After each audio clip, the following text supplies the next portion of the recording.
From a tiny island off the coast of Europe, one empire grew to control nearly a quarter of the entire world's land and population.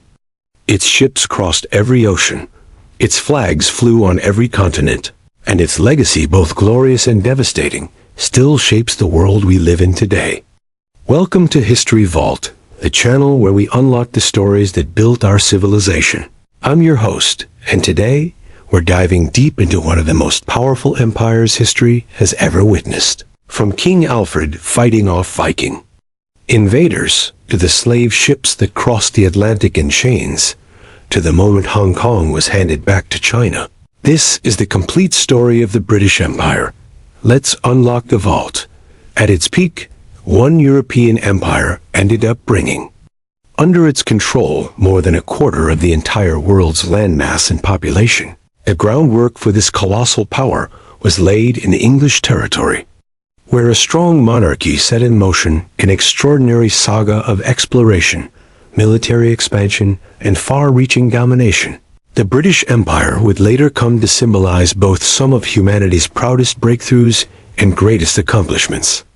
Alongside its most troubling and shameful episodes, roughly 5 centuries ago, following the discovery of the Americas, England started pushing outward across the world's oceans.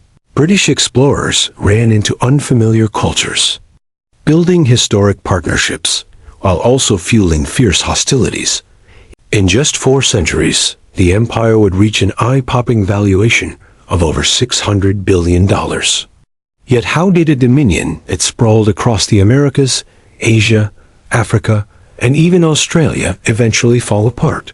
To get to the bottom of that, we have to go all the way back to the very start, long before anyone had any clue about far-off continents. A ruler named King Alfred the Great was locked in a fight to defend his small Anglo-Saxon kingdom from invading Danish Vikings. In the year 878 AD, Viking forces under the command of Guthrum launched a full-scale offensive, forcing Alfred to pull back into the marshlands of Somerset, where he found shelter on the Isle of Athelney. From there, Alfred pulled his supporters together and reignited their loyalty. He reshaped his troops into a well-drilled fighting force and confronted the Vikings at the Battle of Edington. With a crushing victory, Alfred overcame Guthrum and forced him into accepting the Treaty of Wedmore. That agreement laid down the Danelaw, giving official recognition to Viking-held regions of England while simultaneously establishing peace between the Vikings and the Anglo-Saxons. Afterward, Alfred started bringing the Anglo-Saxon kingdoms under one umbrella, a mission finished by his grandson, Athelstan, in 924, when Athelstan became King of Wessex. His rule was immediately contested by rival claimants, especially from Viking-controlled Northumbria and Mercia. Even with those dangers looming, Athelstan showed himself to be a skilled and persistent leader. By 927 AD, he had seized Northumbria, effectively welding England into a single kingdom and becoming the first genuine king of England. 2 centuries down the line, England's next confrontation arose when King Henry II tried to stretch his authority into Ireland. During the spring of 1171, Henry II sailed from England to Waterford, Ireland, backed by knights and soldiers. Upon arrival, he acted fast to make his dominance felt, calling on Irish kings and chieftains to submit to him.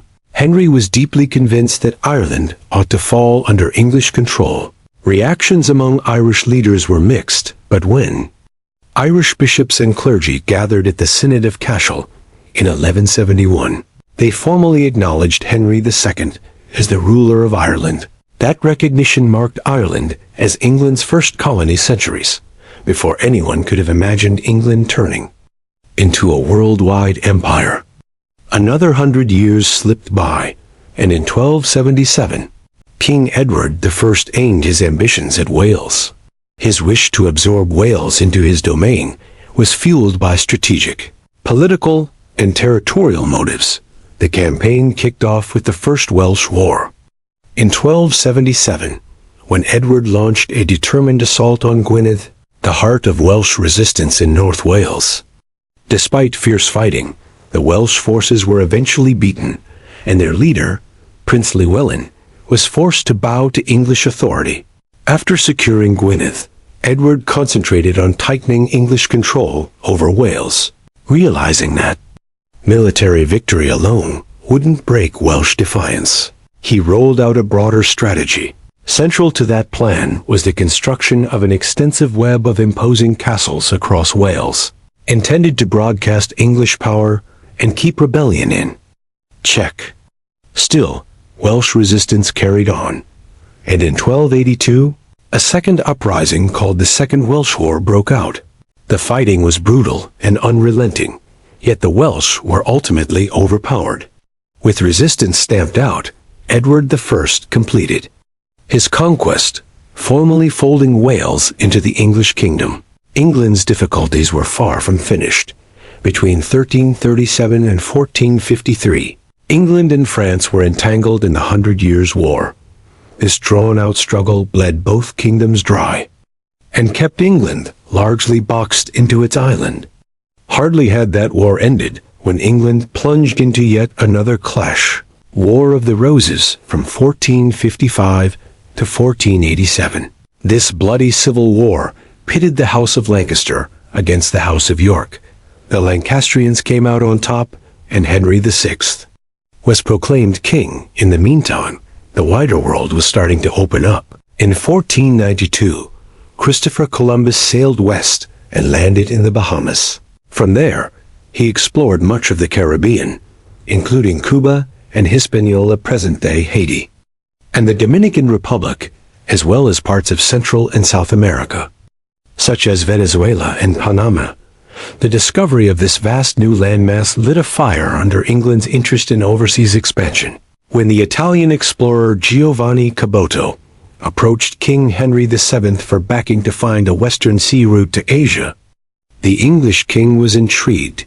He granted Caboto a royal patent, giving him the authority to explore and claim any lands he discovered for the English crown. Anglicizing his name to John Cabot, the explorer got ready for his journey. In May 1497, Cabot set out from Bristol aboard a small ship called the Matthew. Leading a crew of around 18 men, the Atlantic crossing was treacherous, marked by unpredictable weather and unknown perils.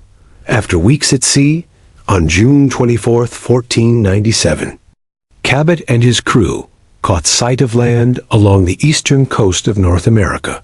In a region later called Newfoundland, literally Newfound Land, Cabot came across an unfamiliar environment and likely made contact with indigenous peoples, such as the Beothuk or Mi'kmaq, who had lived there for thousands of years. He claimed the territory for England, raising the English flag and taking possession in the crown's name.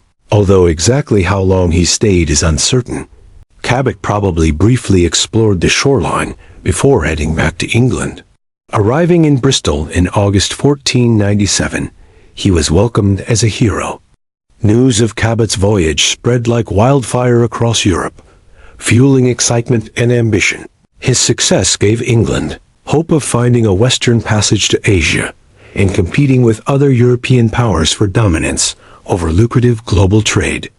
Encouraged by this achievement, Cabot set off on a second voyage in 1498, likely aiming to push further and reinforce England's claims.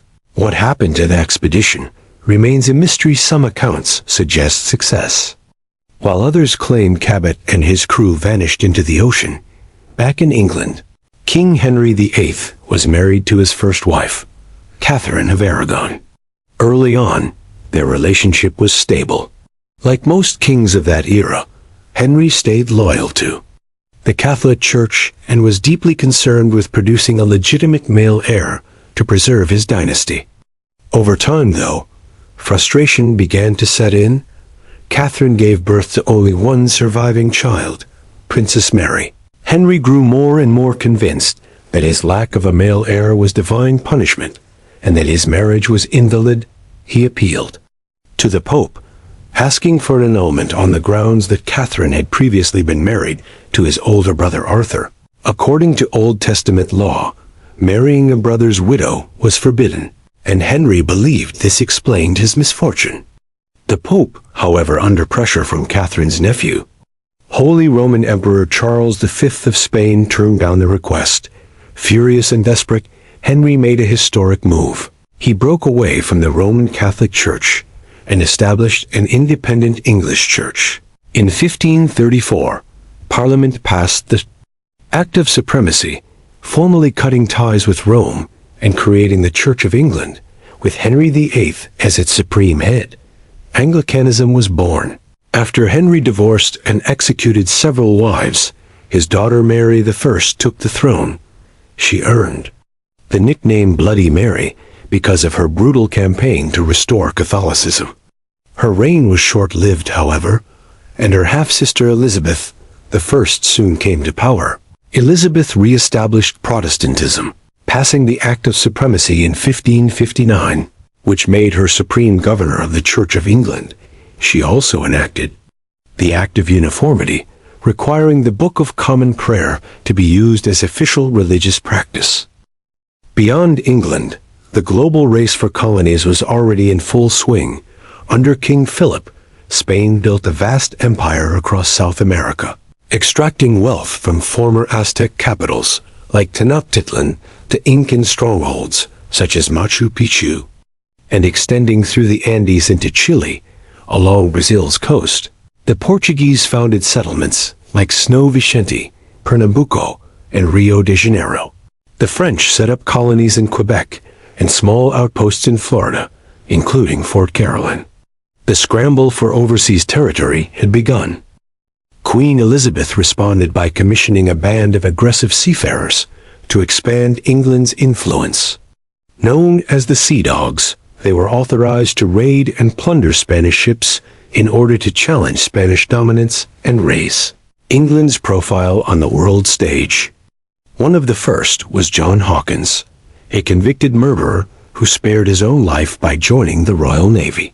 In 1561, Hawkins sailed to the Canary Islands, a Spanish possession off the African coast. There, he observed a system that promised enormous profit at a horrific human cost: the capture and sale of enslaved people. Armed with that knowledge, Hawkins set sail again in 1562, traveling along the African coast to Sierra Leone, where he kidnapped 300 Africans and locked them aboard his ship. He then crossed the Atlantic to the Caribbean, lacking legal permission from either Spain or Portugal to trade with their colonies. Hawkins sold the enslaved people in ports such as Isabella, Porto de Plata, and Monte Cristi, places where authorities loosely enforced trade laws. The human cargo was exchanged for pearls, animal hides, and sugar. The trade proved so profitable that when Hawkins got back to England, he was rewarded with a knighthood and granted the title of Sir in October 1564.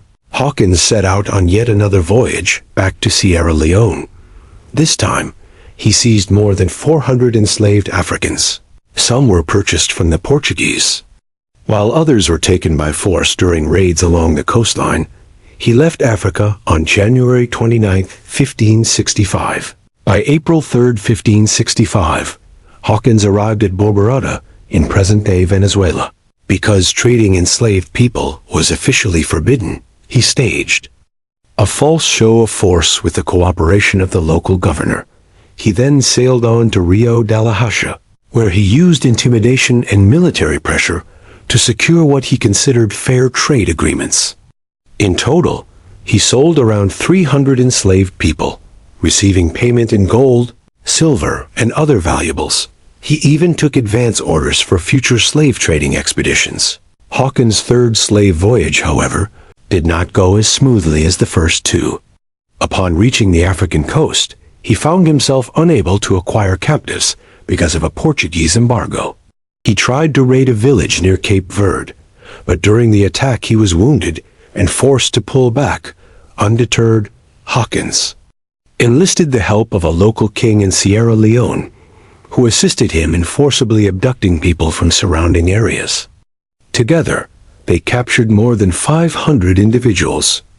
On February 7, 1568, Hawkins set sail across the Atlantic, once again to sell his captives.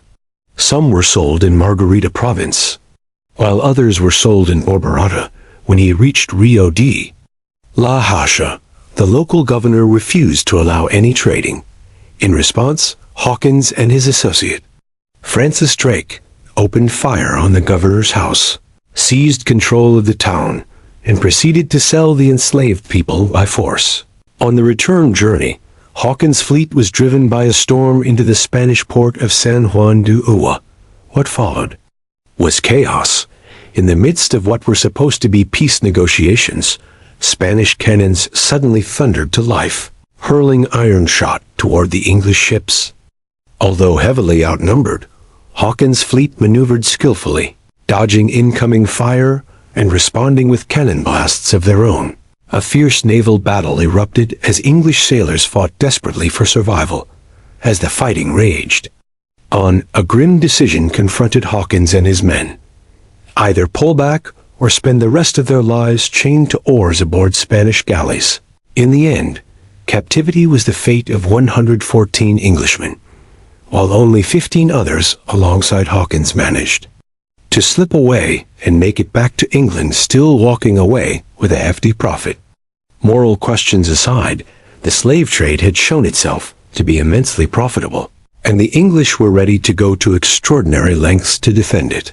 That same combative mindset drove Queen Elizabeth I to send Francis Drake on a mission in 1577 to hunt for a fresh trade route to Asia. Unlike the explorers who came before him, Drake was already well aware that the Americas stood in the way. Getting around that massive landmass to reach Asia directly was his goal. Drake's journey first took him toward Cape Horn, the southern tip of South America. Howling winds and towering waves battered the fleet, putting the crew's courage and unity to the test. Yet through those treacherous waters, they were carried by Drake's steady leadership and unshakable determination. The Strait of Magellan was successfully navigated, and they emerged into the vast openness of the Pacific Ocean. With the Pacific stretching out before them, the world seemed wide open and full of promise. Northward along the western coast of South America sailed Drake, coming across breathtaking landscapes and remarkable wildlife that filled the crew with wonder. Pushing onward, they eventually reached what is now the California coastline. There, landfall was made in a place of natural beauty and abundance, which was named Nova Albion as a tribute to England, his homeland. The expedition pressed on across the Pacific, reaching Indonesia, back then called the Spice Islands, famous for their valuable and aromatic treasures. Peaceful trade was carried out by Drake and his men with local communities, exchanging goods and stories from far-flung corners of the globe. No less demanding was the return journey, crossing the immense Indian Ocean and navigating unpredictable seas pushed the crew to their breaking point. Yet around the Cape of Good Hope, at Africa's southern tip, they were safely guided by Drake's resourcefulness and determination. After nearly 3 years of exploration and adventure, the Golden Hind finally pulled back into England in September 1580. For his achievements, a knighthood was bestowed upon Francis Drake, who became Sir Francis Drake. Looking across the newly revealed lands of the Americas, the English recognized that permanent settlements in the New World would be needed to grow into a true empire. In 1584, a charter to explore and colonize these distant lands was granted to Sir Walter Raleigh by Queen Elizabeth I. An expedition led by Sir Richard Grenville was sent by Raleigh to Roanoke Island, off the coast of modern-day North Carolina. Roughly 100 men made up the group, including soldiers, scientists, and skilled craftsmen. Arriving in 1585, they began constructing a fort while reaching out to nearby Native American tribes. Friendly relations were established at first, with both sides trading goods and sharing knowledge. Over time, however, tensions began to surface. The settlers' morale was strained by disease, food shortages, and the harsh environment, which also undermined cooperation Amid these hardships, an offer to transport the colonists back to England was made by Sir Francis Drake, who was returning from another successful privateering voyage. Many, disillusioned and exhausted, accepted his offer and left in 1586. Allowing the Roanoke settlement to fall apart, another attempt was made by Raleigh in 1587, sending 118 settlers, but this colony too disappeared without a trace. When investigators returned 3 years later, it had been completely deserted. In 1588, it was believed by Spain's King Philip II that conquering England in the name of Catholicism was his religious duty. To pull that off, the Spanish Armada was dispatched, one of the most formidable naval forces ever assembled. Around 130 ships comprised the Armada, including powerful galleons, which served as the primary warships of the Spanish fleet. More than 30,000 soldiers, sailors, and marines accompanied the fleet. Seasoned veterans were these troops, while the sailors were highly experienced navigators, many of whom had years of combat experience at sea. Any resistance was meant to be overwhelmed by the Armada. With England being brought under Spanish rule across the English Channel, the looming danger was fully recognized by Queen Elizabeth and her advisors. Her trusted naval leaders, Sir Francis Drake and Vice Admiral Charles Howard, were called upon to prepare England's defenses. Fewer and smaller ships were possessed by the English fleet, yet key advantages in maneuverability and long-range firepower were held by it. In the late spring of 1588, toward England sailed the Spanish Armada, brimming with confidence in its strength. A clever strategy was employed by the English. However, using fast, agile ships, the Armada was harassed along the coast, with strikes being made from behind. Volleys fired into the slower Spanish vessels, and then a withdrawal carried out before a counterattack could be launched. As the Armada entered the English Channel, a bold tactic was unleashed by the English. 8 fireships packed with flammable. Panic spread among Spanish crews, who broke formation to avoid the burning vessels. Further weakened was the Armada by this chaos, and a critical advantage was handed to the English. On July 29, 1588, off the coast of France, the decisive Battle of Gravelines took place. There, in a prolonged and brutal confrontation, the Armada was engaged by the English fleet. Innovative tactics, including close quarters fighting with grappling hooks and small arms, were employed by the English to press their advantage. After a full day of relentless combat, an attempt to regroup was made by the battered Spanish fleet. Relentlessly, the English pursued. With supplies dwindling and morale shattered, the Armada began its retreat, trying to sail back to Spain. Catastrophic was the return voyage. The already weakened fleet was devastated by violent storms and treacherous currents. By the time the survivors reached Spain, little more than a shadow of its former power was left of the once mighty Armada. Closer to home, a tightening of its grip on Ireland was sought by England. At the time, 2 main regions divided the island: the Pale and the Gaelic Irish territories. Firmly under English rule was the Pale, centered around Dublin, while largely autonomous remained the Gaelic regions.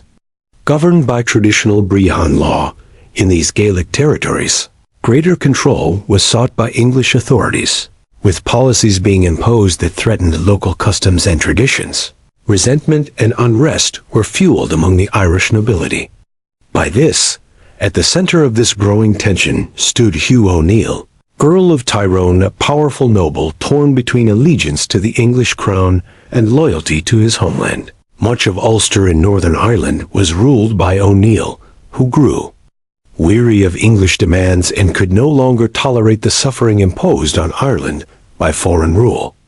Rebellion was chosen by him.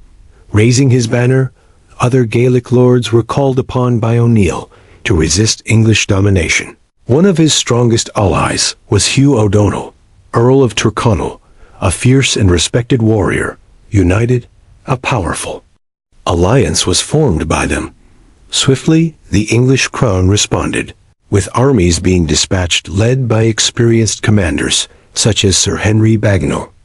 Across the countryside, battles erupted, leaving devastation in their wake. As the conflict dragged on for years, the 9 Years' War is what it came to be known as.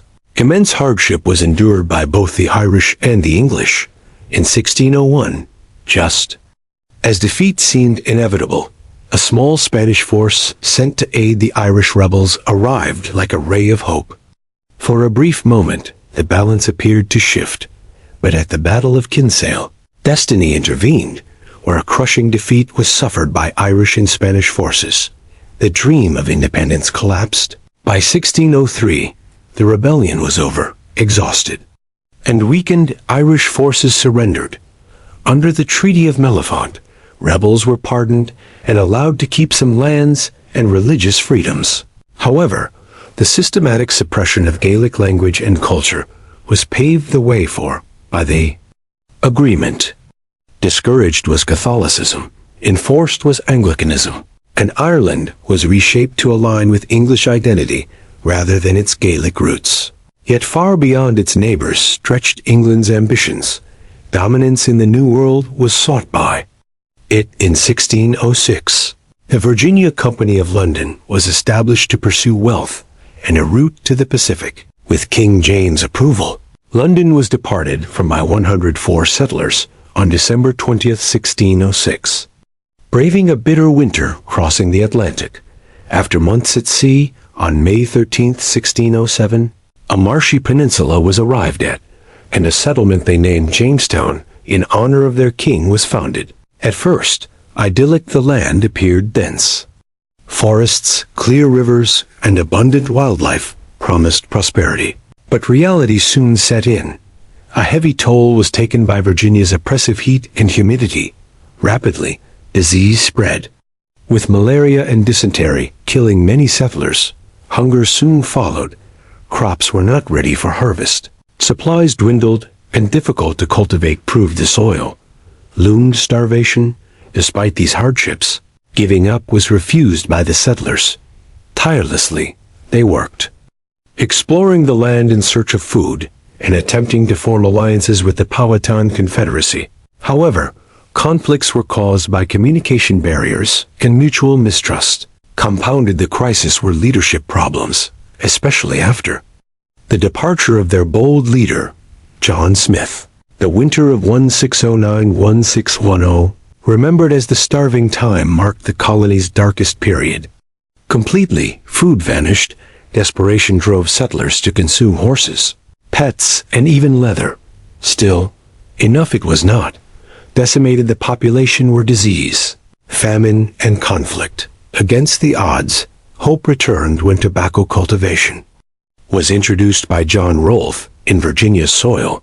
The crop flourished, transforming Jamestown's fortunes. Immensely profitable, tobacco became, attracting new settlers and securing the colony's survival.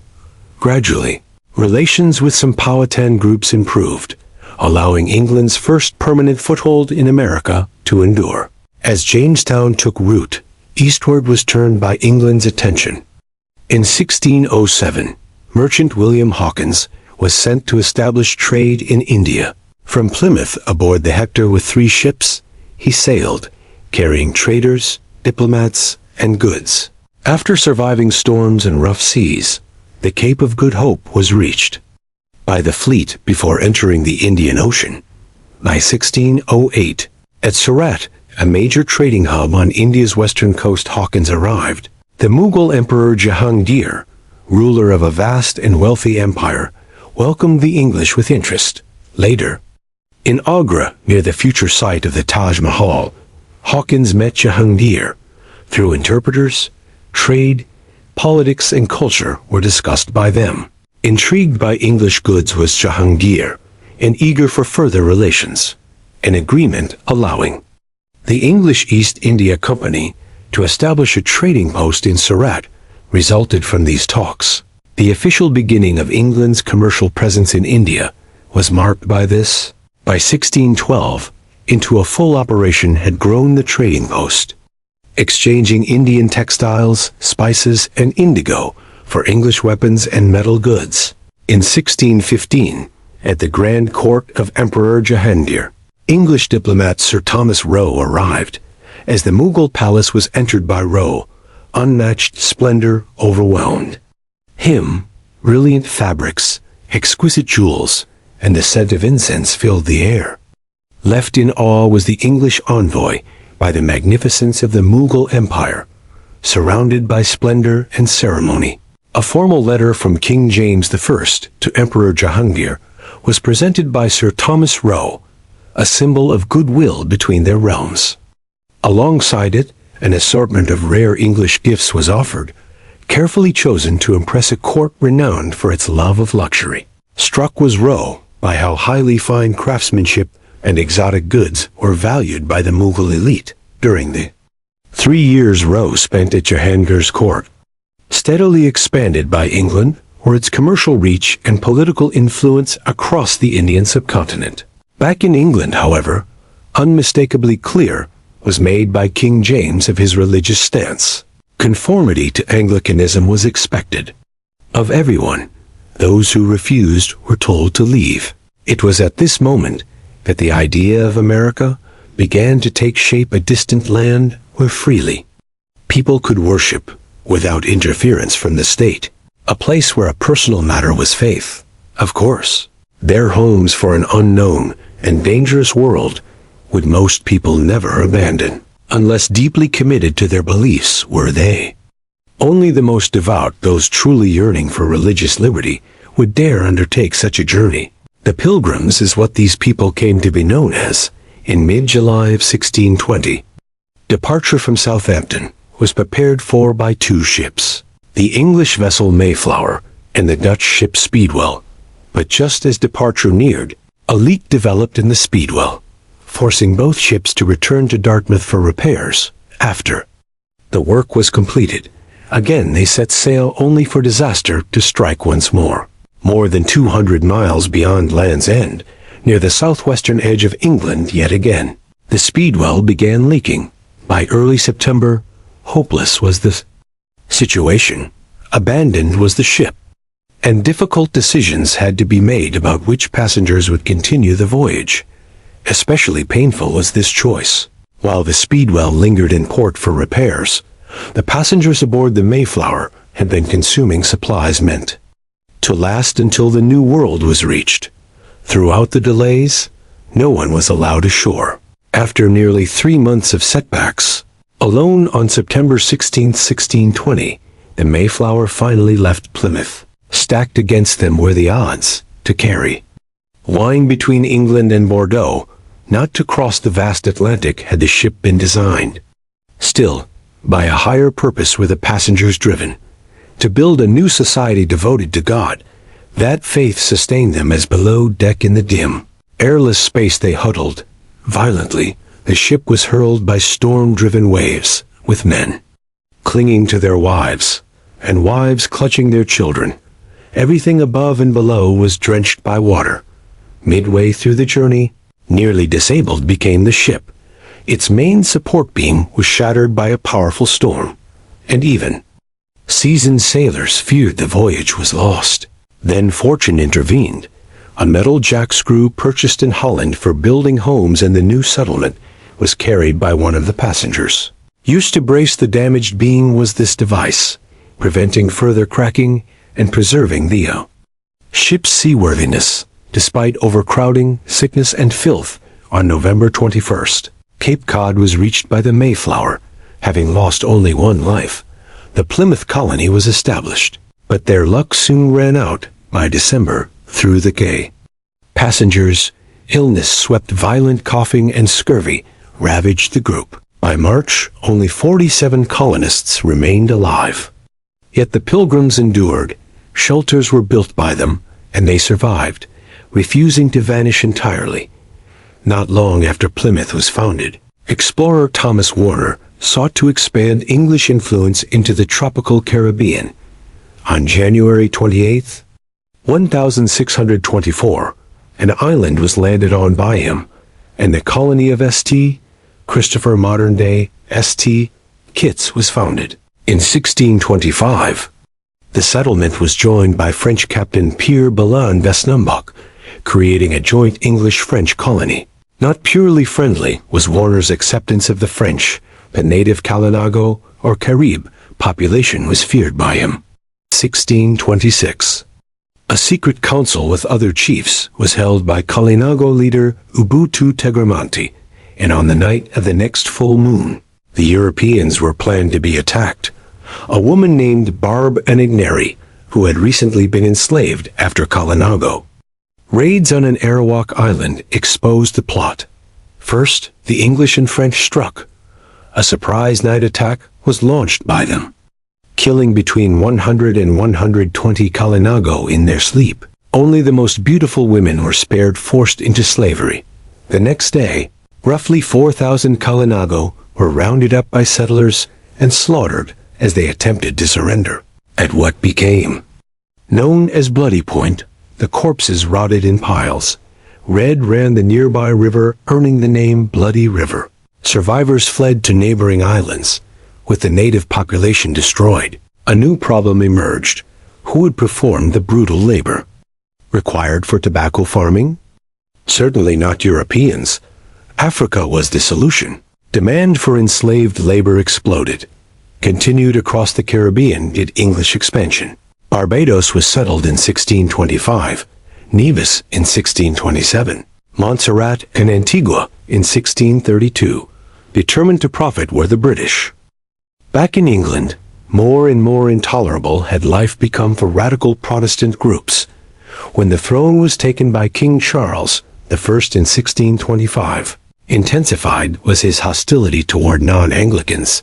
As an escape, America was increasingly seen by Puritan leaders, both religious and commercial figures driven by persecution. When Parliament was dissolved by Charles in 1629, and for 11 years he ruled alone. Boiled over did Puritan anger. Liberty was what they wanted. Tyranny was what Charles offered. Under the leadership of Minister John Winthrop, exile was chosen by them. On April 8, 1630, the Isle of Wight was departed from by 11 ships, with Winthrop and 700 settlers aboard. Later that year, upon arriving in Salem, Massachusetts, a sermon, a model of Christian charity, was delivered by Winthrop that would echo through American history. Not merely a profit-driven enterprise was the Massachusetts Bay Colony. Chosen to reshape the world was what its founders believed.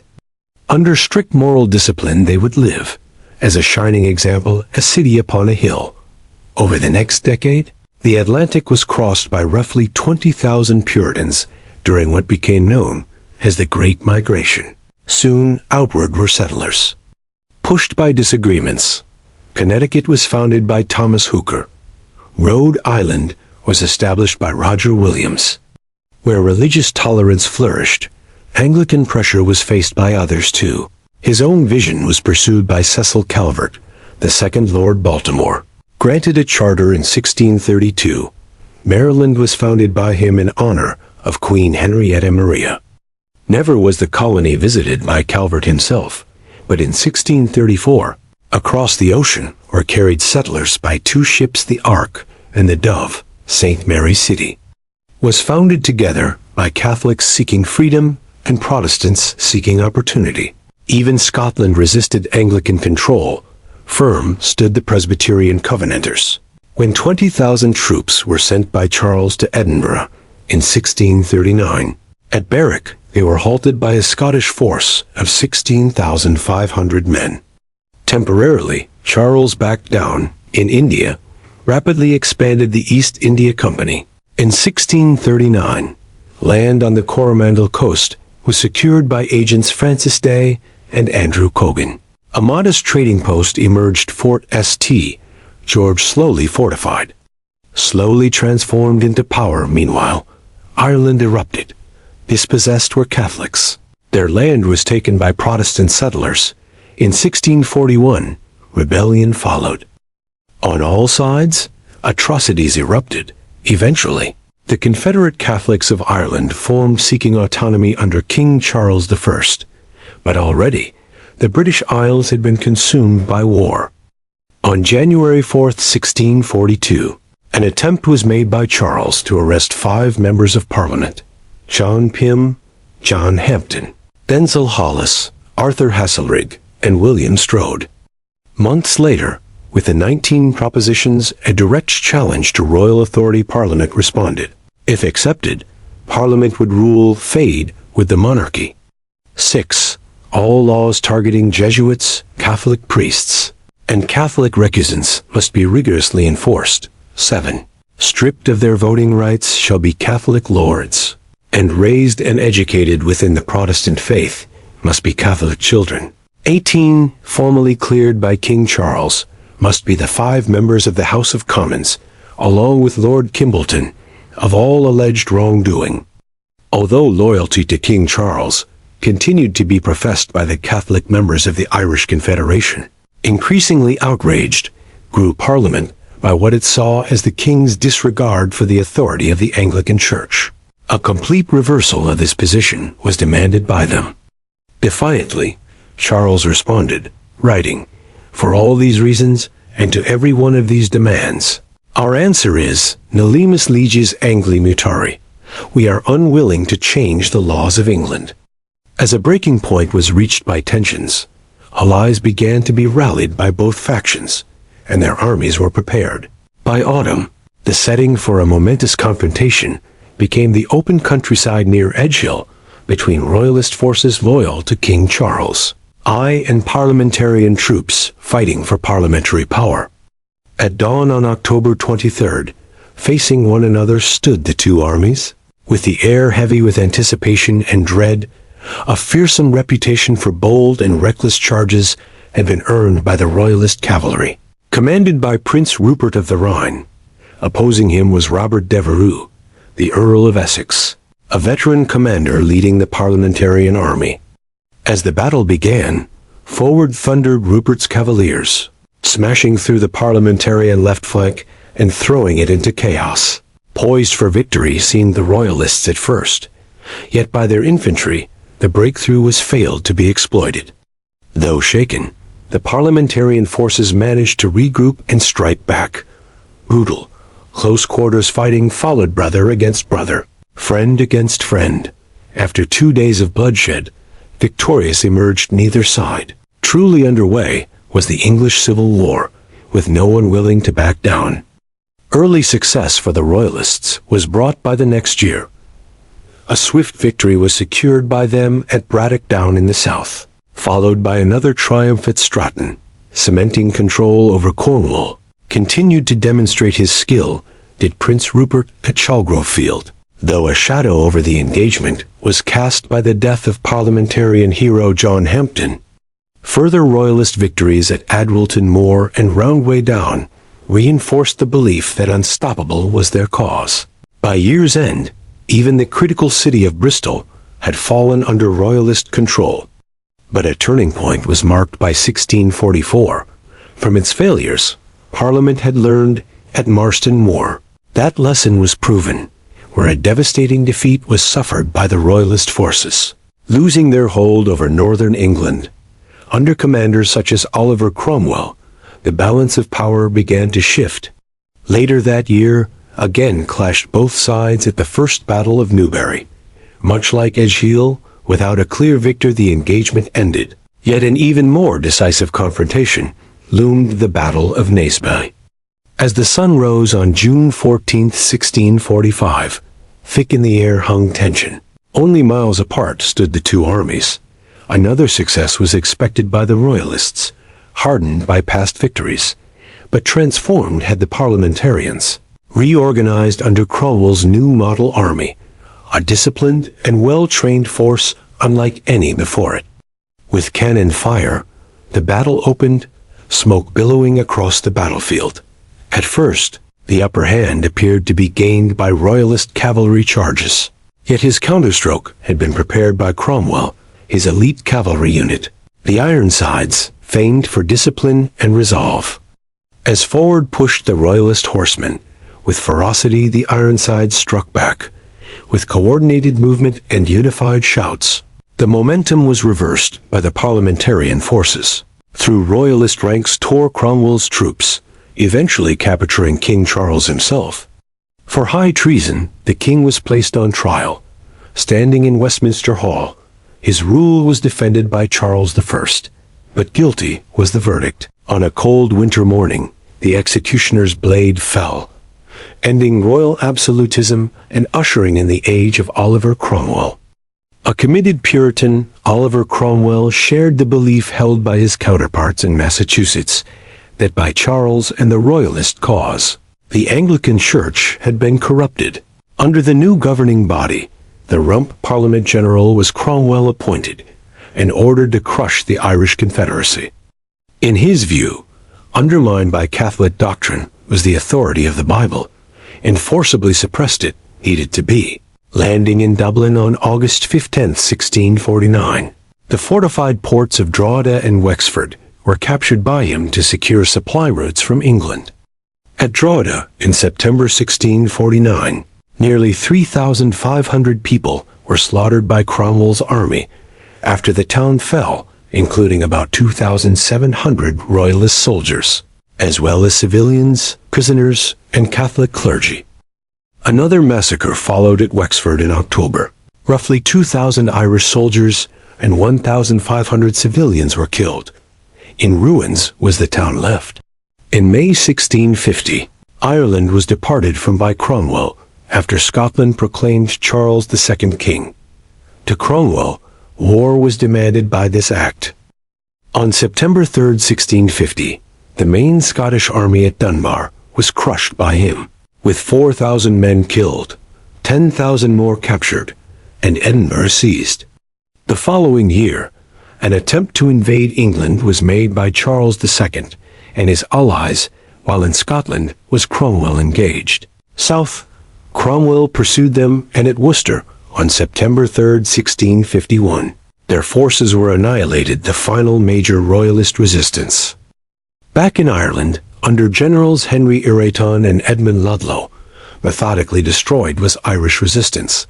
In April 1652, Galway surrendered, and in April 1653, the last Catholic forces capitulated. After the conquest, banned was public Catholic worship. When captured, executed were priests. All Catholic land was seized under the Act for the Settlement of Ireland, 1652, and redistributed to English and Scottish settlers, parliamentary soldiers, and financial backers. In Scotland, outlawed was Presbyterianism, and adherence to Anglicanism was enforced. In 1653, Lord Protector was Oliver Cromwell named, with power consolidated. The British Isles in England's image were sought by him to be reshaped. The Highland clan system was despised by him, and entirely it was dismantled. Before Cromwell, communally to clans belonged land. This was replaced by him with individual land ownership. With deeds granted to clan chiefs alone, a new Scottish aristocracy was created by this, and the rest of the population was impoverished. Profit replaced community survival. Clear-cut were forests, with the ancient rainforest reduced to barren hills. Agriculture was replaced by sheep farming, and into poverty were former clansmen pushed. Superior was England's way, a model to impose upon others, believed by Cromwell. As progress, this is viewed by some. As cultural destruction, it is seen by others. Overseas, Spanish power was also sought to be weakened by Cromwell. In 1655, the Western design in the Caribbean was launched by him. Disastrously, an attack on Santo Domingo failed. By disease, the army was weakened and retreated. Jamaica was turned to instead. In May 1655, the island was seized by English troops, overrunning its defenders. Never was it reclaimed by Spain. As a penal colony, Jamaica was used by Cromwell, with prisoners and dissenters sent to labor as indentured servants on sugar plantations. Growth was slowed by disease and harsh conditions. By 1660, gone was Cromwell, resumed the race for empire. To the throne, Charles II was restored, and set out to project English power worldwide. The Company of Royal Adventurers, trading into Africa, was created by him. granting it monopolies over gold and the lucrative slave trade. In America, Carolina, named for himself, was founded by him, granting vast territories to 8 nobles as a buffer against Spanish Florida. Then, on the Dutch, the English turned. Key forts along the African coast were seized by Captain Robert Holmes. By 1664, New Amsterdam was captured by English forces. New York was the colony renamed. Dutch Admiral Michel de Ruyter responded, with African forts reclaimed and English shipping attacked, but ultimately, New York was failed to be retaken. The Treaty of Breda in 1667 formally transferred New Netherland to England, while to Dutch control returned Suriname.